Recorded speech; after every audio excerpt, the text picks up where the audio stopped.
Hello, this is Giselle Gamby, business and life coach and proud host of the Intuitive Pool podcast.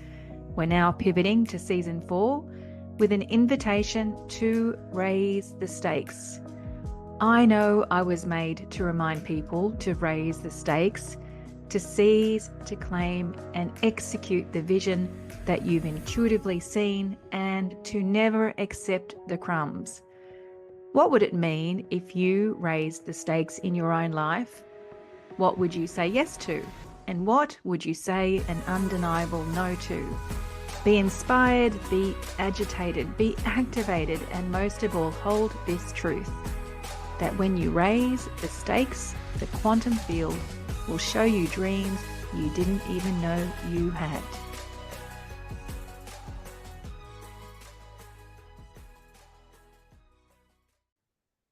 So welcome, Intuitive Pool listeners. I have a guest who has just entered, or we've just entered each other's worlds actually, just recently.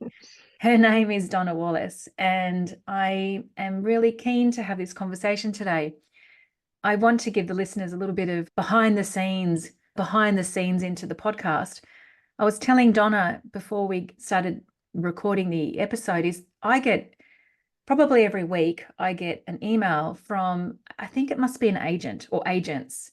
So somebody who wants to be on a podcast, and then the agent comes and sends me an email saying how amazing this person is and would I be interested in having them on my podcast. And these people have never actually listened to the podcast, watched the podcast, have no idea about me. I'm just a number in their database, basically trying to get a bum on a seat. It feels really transactional on the podcast. And I actually never reply to those emails. And I think it was maybe a couple of weeks ago, Donna messaged me through Instagram, and it was such a genuine message. Donna had been watching or listening to the podcast and resonated with what we do here. And it was such a sincere and authentic reach out to say, would I be interested in having you on the podcast? And it was an absolute yes. It was an immediate yes for me. So I'm excited to see what unfolds today. So welcome. Thank you so much, Giselle. I'm really thrilled to be here with you. Thank you, thank you, thank you. So am I. Yeah. So can you tell us a little bit about you? Just give us a bit of a picture of, who you are and what you're about. Just that big question like that. We'll just start there. I'm a person. I'm a real life person with 2 kids, a 12-year-old and an 8-year-old, and got a fluffy pooch who I adore, who takes up so much space on our couch. And I am the mum walking on the beach with no makeup on, just a real life person, taking her kids to all the sporting activities after school, and happen to be doing some really special work at the same time. Gorgeous. Sounds a lot like my life as well. Very real. I've got the dog on the bed.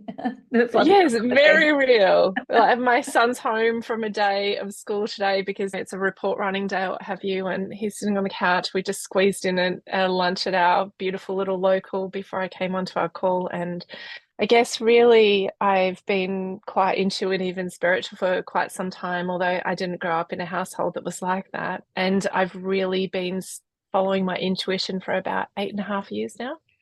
Like, really been following it, like actually getting the messages and actually doing the things. And so that's led me down a really wonderful path of, moving to the beach and creating a second business. And I don't know about you, Giselle, I'm pretty sure you might be the same, but my business has been its own personal development journey and has taken me through my paces along the way and connected with the most beautiful people. I'm always in deep gratitude for the gift of the work that I do and the space that it has me in. So that's who I am. Thank you. Yeah. Thank you. I've got already so many questions backing up. But first of all, Great. just so that people get an idea of what you do. So what is it that you do? Yes. I probably didn't even speak about that, really, did I? Talked about who you are, which is wonderful. Yeah, because, I used to relate to myself like I was my work. Mm. When I was in a corporate job before I moved into having my own business, my identity was so tied up in what I did in the Yeah. role that I had. And so when I remember distinctly going on maternity leave, thinking, who am I now? And then moving into my own business, my identity was so tied up in what I did for quite a long time. And then I needed to untangle that and get that, no, that's just what I do. It's like a job. It's how I show up in the world. It's how I make a contribution. But who I am is not what I do. So it's been a process of that. And so when people ask me who I am, I want to tell people, like, I'm Donna. I don't know. What do you want to know? I'm a human. I'm a real person. So from a work perspective, I do energy and emotional healing. A lot of that is trauma release work, although I don't tend to label it like that. And then I also have a business where I create custom made jewelry for people's souls. And that is a really special process and product as well. But basically, I think, Giselle, I'm here to help support switching on people's lights. Yeah, that's amazing. Thank you. Yeah. Thank you. So many questions. The custom-made jewelry for Yes. people's souls, I did look at your website and it's beautiful jewelry. Thank you. Beautiful jewelry. How did that Thank happen? you. It was before we'd moved to the beach. And why I say that is because I think moving to the beach, there was something significant about that. Sometimes I feel we're meant to be in certain places, and with the energy of that sacred land, then something can come through us. But I had this feeling like, have you had that, Giselle, where you can feel that something wants to come through you and you don't quite know what it is yet? I call it being like spiritually pregnant. That's so Like, funny. there's something about to be born. I just don't know if it's going to be human or otherwise. And I had that feeling. And finally, after we sold a house and moved to the beach, I was like, okay, I'm ready to listen to what this is. And I had a session with my mentor and healer at the time, and I connected with the soul of my business. And the first question she asked me was, what does your business want to sell, Donna? And before I could even think about it, the word products came through, and I could barely get that word out of my mouth because I was so shocked and taken aback. I thought with my healing work, I'd finally found my lot in life, and I steered clear from all the products, all the MLMs, like just absolutely steered cleared from everything that everyone presented me with regards to products. And then this idea came through.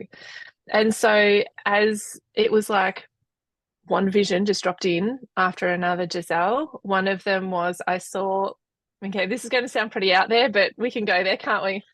Totally. I was out in the stars and I saw someone's hand, and I saw a ring slide on that person's finger. I knew it was a colored gemstone ring. I saw the ring slide on their finger, and I saw energy ripple up their arm and into their chest, and then aura, their energy field turned on. It was like this light switched on in them, and I could see this energy currency moving up through from their hand, from the ring. Then I saw all of these pieces. I thought it was rings. At the beginning of my business, I started creating rings. I saw all these rings being made in Melbourne, and then I saw them getting shipped out to all different parts all around the world. And as that happened, then I saw this energetic grid start to form between all of these pieces of jewelry. And that is now what I call, so my jewelry business is called the House of Orion. Now I call that the House of Orion crystalline grid. And so my aim, Giselle, is to create the world's largest crystal grid. Wow. No mean feat, just to throw it out there. I don't even know that I can measure it, but it's still going to be my goal. And with that grid, we're supporting the ascension of this planet, of all of the inhabitants on this planet. And so my customers come into calls with me every 6 months, and I've gone right to the big mission, and you're probably going to have to pull me back and talk a little bit more about what the actual jewelry is. But my mission is to have an individual impact where the jewelry activates your energy field, but then have a global impact where the energy work we do really supports that ascension process. For instance, in our last call, we downloaded the energy of peace into that grid, and particularly over the parts of the earth and we all know where those parts are, that really needed that. And so it's a really beautiful way to make a larger contribution in a unique way. Amazing. And you were never a jeweler Oh beforehand? gosh, no. And No. that's why it was such a shock because, okay, I can do energy, but I have no idea about gemstones. I have no idea about jewelry. I'm just like, I don't know, have a couple of pieces at home that either I've been in have inherited or gifted. I don't know anything about jewelry. How are we going to do this, Spirit? Like, why me? Wow. Are you sure Wow. you've got the right person? Is how it felt. Wow. And I just followed my intuition and I Yeah. put one foot in front of the other. And Spirit guided me to, I have the most amazing jeweler in the whole world. I think he's based in Melbourne. He has over 30 years of experience and is just like his craftsmanship is next level, amazing. So all of the jewelry is handmade and he teaches me every time I sit with him. It's like I walk out of there a bit bamboozled and oh my gosh, he's just told me so much information and it has been a steep learning curve and continues to be, and it's amazing. When did that the House of Orion start? 3 years ago. Yeah. Yeah, yeah, just 3 years ago. So yes, it was first of all trying to like getting into the wholesale jewelry industry is something else. It's like under lock and key. It is absolutely hidden. And so my first step into that was I was able to find a gemstone wholesaler and establish an account with them. And it was no mean feat to do that. And then I found this incredible wholesale jeweler as well. And of course, it's all been through intuition and referrals and kind of magic behind the scenes. Yeah. So I think one of my strengths along the way, Giselle, is knowing what I'm good at and knowing what I'm terrible at. Yeah. Like, there is no way it was going to be me making the jewelry. That was Yeah. just never going to happen. Yeah. I have this, I don't know, knack of finding amazing people around me. A message that's been with me for the past month that I've done a couple of podcast episodes to has been the message of raising the stakes. Mm. And I spoke about this on not the last, actually at the last two episodes. I was in a breathwork session up in the Currumbin hinterland, maybe 3 weekends ago, I think. And I heard this is the quantum field. I was in the quantum field. I traveled to the quantum field. That had never Yep. happened before. Oh, And it hadn't. no, I'd Did never. you have fun there? I had fun. It's a pretty cool place to hang out, isn't it it? was the most powerful breathwork session I've ever done. And I'll just say the name, Troy Methorst, who is in Tweed Heads, and his wife, Beck Methorst. Check them out because they do, I think, I'm not sure if it's every Friday, but they run breathwork sessions there and they're amazing. Anyhow, I traveled into Sounds the like it. field. And the quantum field said to me, cast your desires onto me because I'm hungry and open to experience myself. Oh, shivers. And then raise the stakes and I will show you dreams you never knew you had. Wow. And that's what I'm hearing here. It's you never knew you had this dream. That was never in the plan to go and have That's this. how I know it didn't come from me. No. Because it completely took me by surprise. I was so flabbergasted and I just wasn't, I had all the doubts. I don't know that I can do this. I really don't. Yeah. Yeah. But I love that. when you're given that intuitive direction in that way, that it's something that's bigger than you and that it is for you as well, because you're right. Raising the stakes is a perfect way to describe that. Yeah. And I love the words spiritual pregnancy. That's so cool. And tell me about your other work, energy and emotional healing. You said it's in the trauma space. Tell me about that. So I've been doing energy healing work for over 25 years and I'm 44. So yeah, it's been wow. So you started young. Probably longer than that. I was about 16, 17 when I first learned Reiki. Well, how did that happen?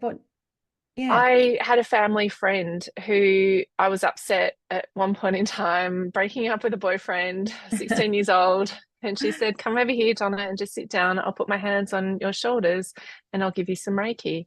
I didn't even know what Reiki was. And when she put her hands on my shoulders, it just felt so calming. I calmed down immediately. I could feel that soothing, but just that loving energy and the warmth coming through her hands. It was the first time that I felt like I was at home in my body in this lifetime. And that was so incredibly special. I knew that I needed to find out more. And so her partner was my Reiki master, and she really became my spiritual mother over the years, my own beautiful mother, but not so spiritual. And yeah, they changed my life and welcomed me in with open arms, and basically created a very safe space for me to recognize how intuitive I was and to honor that. Yeah. And the So that trauma was the very space? beginning. The trauma space it's funny I use that word when we spoke, because I don't usually, as I said, describe that, but I've gone through my own fair share of trauma, and I've figured out how to recover from that and how to heal myself. And I think that has really been the driver of my own personal development and healing journey, has been that I needed it. I've been through a lot, and I've always been an emotional person, always been super sensitive, grew up as that kid that was too much, too many emotions, all the things, and needed to figure out how to bring my emotions into a place where it didn't feel like my Achilles heel anymore. Just always felt like they just, like a volcano, just come out and erupt at the most inappropriate times. And that was really awful. Trying to present to the outside world that I was great and happy and everything was fine. And on the inside, really not feeling like that at all. And so my own journey has taken me to find what I call like the most effective modalities, because I needed it. And so trauma healing for me is a space that is deeply personal and private and intimate. It affects us at our core and is very unique and different for each person. And so I think because I've walked through the flames myself, I can be with people in that space. I'd love to know, I guess this question comes from the fact that trauma is held differently in our world. Trauma is held differently by different people, by different modalities and philosophies, etc. Love to know. It's an interesting question, actually, the way that I'm being called to ask you this question. What does your heart know about trauma? My heart knows that it changes the path that we're on. It changes the trajectory, that it can feel like we're split apart in some ways. And actually, that's what happens when we experience shock or trauma. Our energy field splits apart, and our soul is, I'm out of here, eject, eject, I'm going out. Yes. And so when people experience trauma, I can see it in their energy fields, because their energy splits, it shatters, and people's souls, parts of them disassociate. And so trauma healing really is about bringing people back together again. I call it like the Humpty Dumpty process, when Humpty Dumpty fell off the wall. Yeah. And it's about putting Humpty Dumpty back together again. It's actually about energetically, emotionally, all of the things that we need to do to resolve trauma, so it can come to, so our connection or how we feel about what happened to us can come into a place where we can get the benefit out of it, like the silver lining out of it, whatever that means, and release the charge that we have that's associated with it, so it's not continuing to affect us all the time. So you believe that it can be healed? Yeah. Yeah. Absolutely. Yeah. And if we don't, it's really challenging, because we'll end up like repeating somehow, that it'll create patterns in us and in our lives that will repeat. And that's not a fun place to be, is it? No, We all know that. no. What, from your experience, when it hasn't been healed and freed, yeah, I get it. It returns and until we finally get it and release it. How else do you think it manifests when it's not freed. Have you seen, let's think about a parent who's experienced trauma and it's not been processed or healed properly. I like to describe that like having an octopus stuck over your face, and all you can see, no matter where you look, is the octopus. And Yeah. as a parent, you can't be fully present with your children. You can't give them everything that you need because some part of you is still preoccupied with the octopus, the unprocessed trauma. So it stops the flow of life force energy, it stops the flow of love, it stops the flow of support moving through you and into your children if you're a parent, or into anything that you're trying to create in your life. There's this feeling like you're getting held back and you can't quite figure out how to clear the road in front of you. Does that answer your question? Does. And I've got another question that I never thought I was going, like I never planned on asking. And I feel like I asked you before, what does your heart know about trauma? My heart actually wants to ask this question. Please. Yeah, and it feels like I actually got a huge amount of energy in my heart right now, and it feels the answer is the answer that you're going to give is the answer that has been asked for, maybe not consciously asked for, but has been asked for by some of the people who watch or listen to this podcast. Okay. So the question is, because I know a lot of people, right? And I also deal with trauma in my coaching, and I too know that it can be freed, etc. And I totally agree with you that there's a silver lining. And what about for those people who are so close, they've not been able to fully, they've had moments of freedom for sure, right? They're not turning up the way that they did. They've got so much more awareness. They've had moments of freedom for sure. And yet it's like one of those tentacles is still, it just won't leave. The others are gone, but that last one just won't leave. I'd love to know what you feel is the final thing that will create that release, like for good.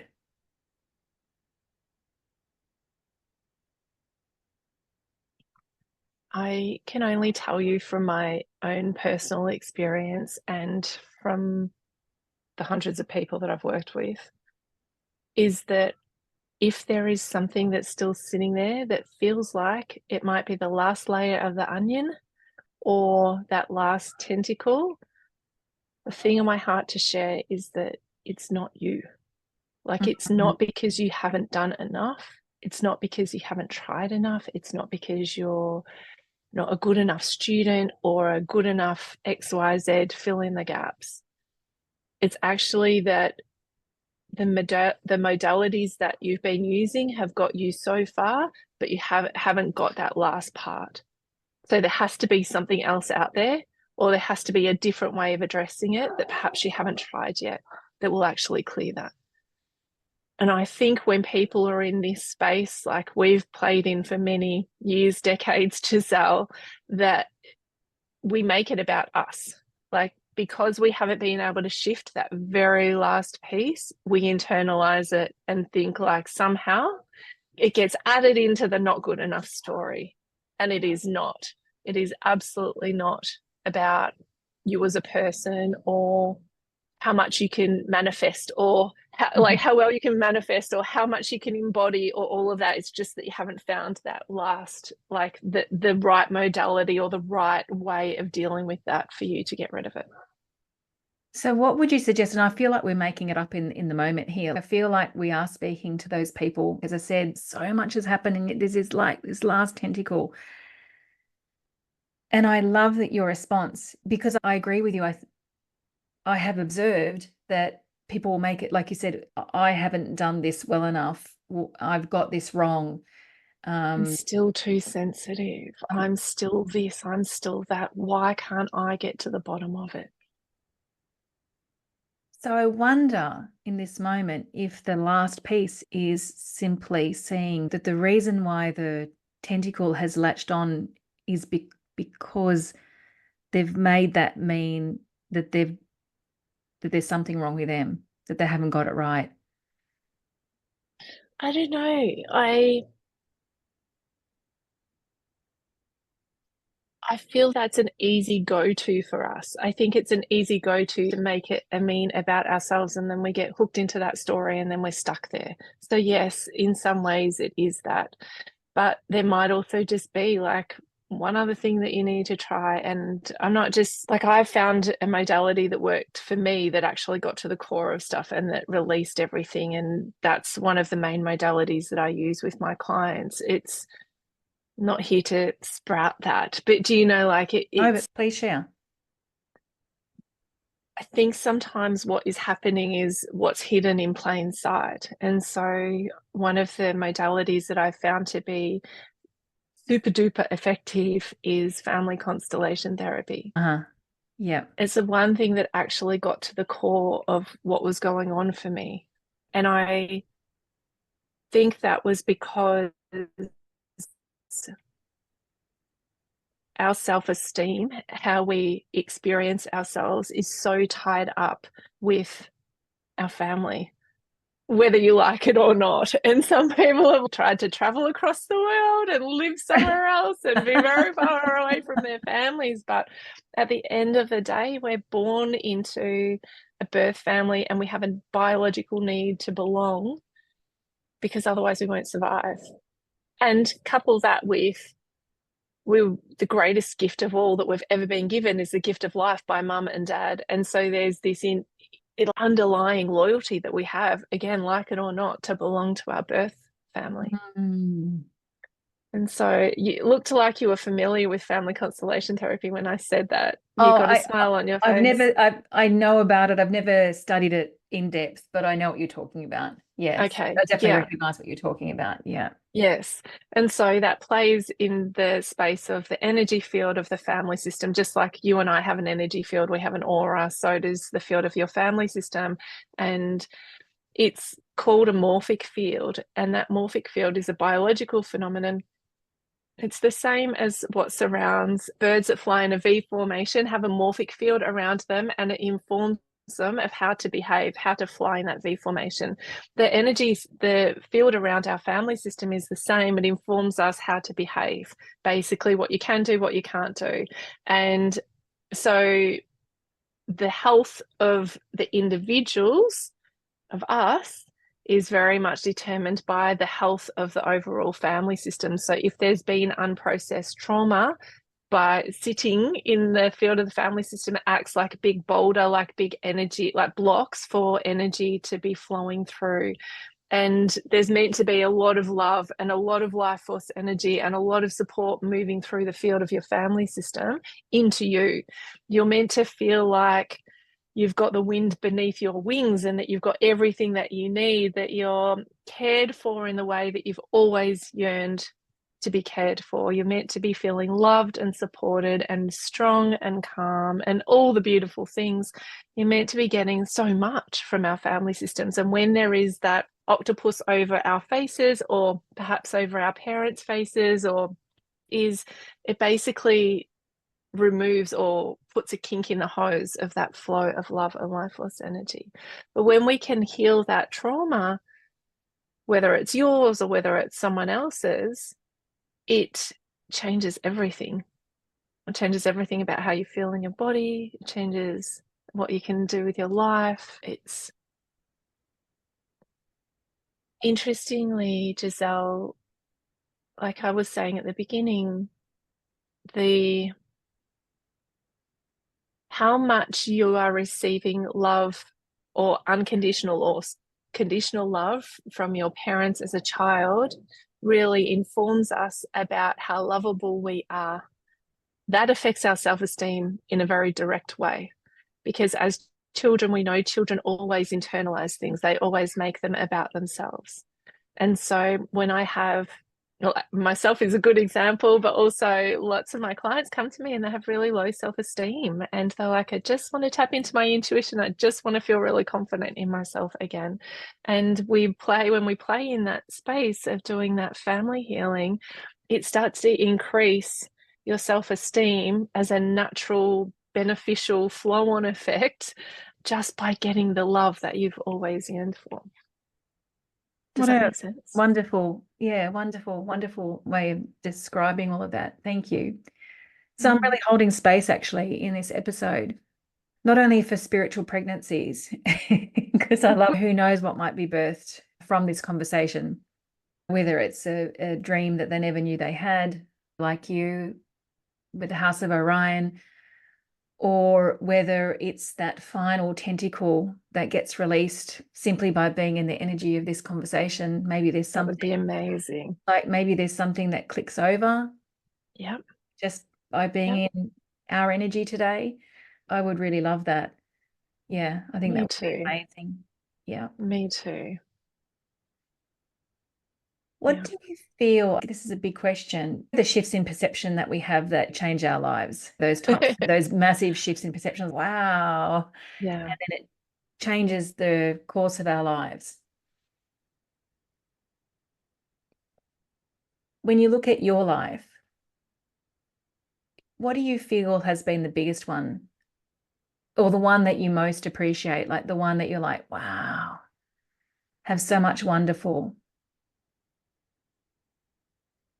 The thing that's coming up really strongly is the shift from I can't do it to I can do it. I intuitively, that's what's coming up for me. It really resonates. Yeah. And that means that what's behind that is a level of self-esteem and confidence that I haven't always had, belief in myself, feeling very supported, but also having my eyes wide open and curious with awe and wonder about the world and about life, because Mm, we're always growing and mm. there's always more adventures to be had. I wonder where my intuition is going to take me next. Yeah. What challenging, uncomfortable, and magical places are you going to take me to now? Yeah. Yeah. Yeah. But that perception shift, or that inner belief of I can't do it, I can do it. So before we actually started recording this, I said to you the way that I hold these interviews is that we just in presence with each other. We go where the conversation wants to go. Just imagine what you do when you're in sessions with your clients, and the way that I am in sessions with my clients. We never know what's going to happen. And Yeah. I said to you, sometimes there's a moment in the conversation where I know actually now what the episode is in, what the theme of the episode is, and we've just nailed it. Wonderful. I can't do it to I can do it. That's the It one. is. And it It is. encompasses the spiritual pregnancy. It encompasses the conversation around trauma, encompasses the conversation around being on this magic carpet ride and following the intuitive pull, and we don't know where it's going to take us. Yeah. And that the deep inner personal process that we go through from I can't to I can. Yeah. It's wonderful, isn't it? It is wonderful. And I just want to comment actually on you, give you a compliment. I guess in our world, there can be a lot of, when it comes to marketing, there can be a lot of smokes and mirrors and ways that in terms of what people are taught, ways that we need to be and things that we need to do. And I guess what I'm saying is a lot of masks that get put on. And you're just so genuine. You're just so beautiful. Pure is the feeling that I get when I'm with you. So pure. Thank you so much, Giselle. I'm receiving that fully in my Yeah. heart. Yeah. Thank you so much. Yeah. You're a beautiful example of someone who's in the world. And as I said, you messaged me and said, I listened to your podcast and I love it. And would you consider if I were a guest on your show? And as I said, people have agents to go and do that. And I didn't even know who they are. And I've got no connection with them. And therefore, I have no desire to have them on the show. And yet you turned up in the way that you did. And yeah, it's just beautiful, pure energy. Thank you so much. I can't tell you how much I appreciate that. And you were sharing with me before we started recording about authenticity being so key for you. And that's really why I reached out, because I could feel that in your energy, and I could feel that as you were speaking and listening to your show and seeing you on social media as well. And I also appreciate it so much because probably like other entrepreneurs, I've studied under particular mentors and have learned different ways of marketing and strategy. And I've had to unlearn so much of that and detach myself from that to come back to, I don't want to do business if it means doing icky things that feel icky or not being myself. And I've realized over time that the beauty is in how unique each of us are, and I can be real, I can be myself. And that has been a process, like a very conscious process, to take all of the masks off, if you like, and to just be me. Yeah. So thank you for acknowledging it, because that's been like a lot of deep dive inner work around that.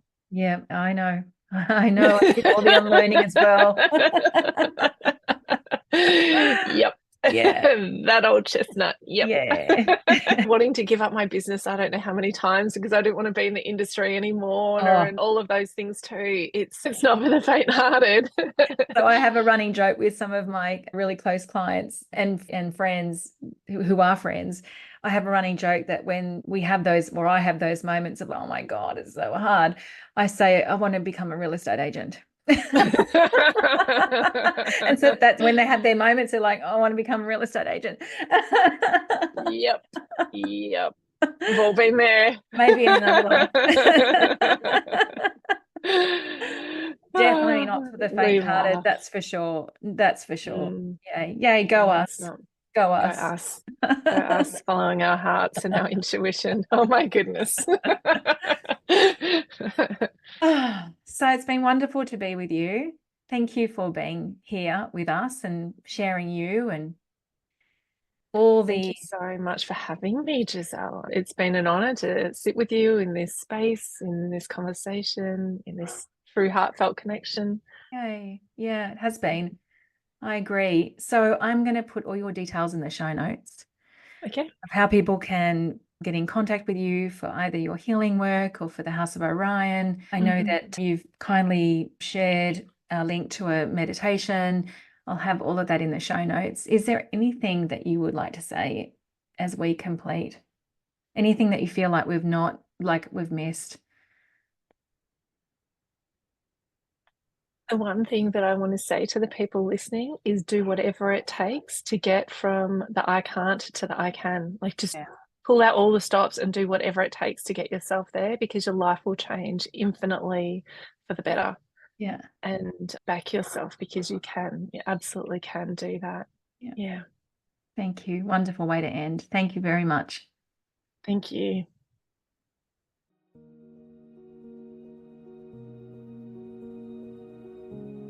Hey guys, if you love this podcast, I have 2 requests. Number 1, sign up to the newsletter, which you can find in the show notes.